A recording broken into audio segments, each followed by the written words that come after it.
They talk behind your back and smile in your face with knives behind their teeth. They try to shake your peace, not because you're weak, but because they are. They mistake your calm for surrender, your silence for submission.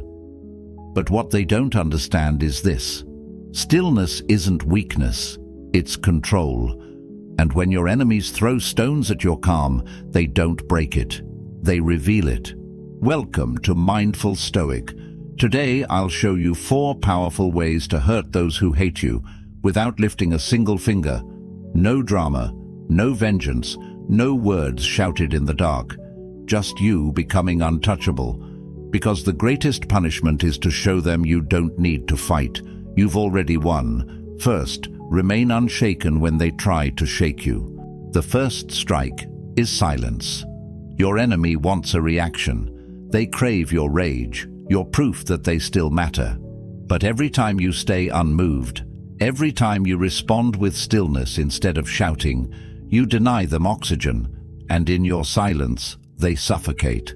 Epictetus said it best: "It is not he who reviles or strikes you who insults you, but your opinion that these things are insulting." You don't stay quiet because you're passive. You stay quiet because you're in control. Let them throw words like fire. You remain stone. And when they see their flames can't touch you, that their noise can't shake your core, they begin to fall apart. Because nothing terrifies a chaotic soul more than a man they cannot disturb. Second, build a life so disciplined that it exposes their weakness. Your enemies want to see you fail. They lurk in the shadows, hoping you'll slip. But each morning you rise. Each day you train. Each night you reflect. While they waste their time in bitterness, you are mastering yourself. And soon your life becomes a mirror they cannot bear to look into. Not because you tried to shame them, but because your excellence reflects their mediocrity. Marcus Aurelius once said, "The best revenge is to be unlike him who performed the injury." You don't outgrow them for revenge.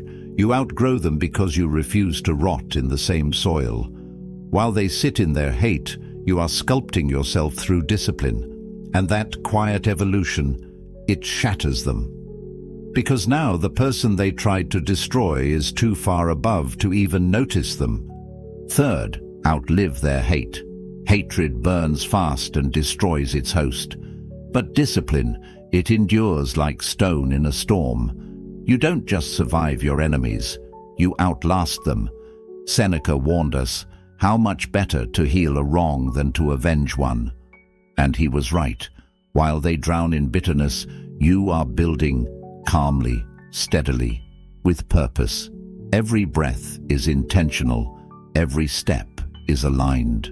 And one day they'll look around and realize you're no longer even in the same reality. They're still fighting a war you walked away from years ago, and that's how you win without ever striking back. Fourth, forgive them and mean it. Not because they deserve it, but because you do.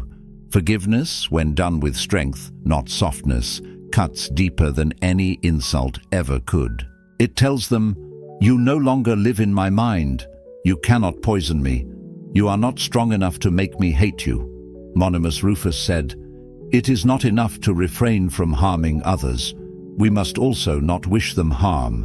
So when you forgive publicly and sincerely, you turn their venom into vapor.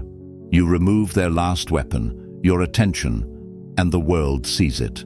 They see a man who could have retaliated but chose wisdom. A man who walked through fire and still had the grace to say, "I release you," because you've already buried the damage, and you've buried it inside the unshakable man you've become. So if you truly want to break your enemies, don't fight them.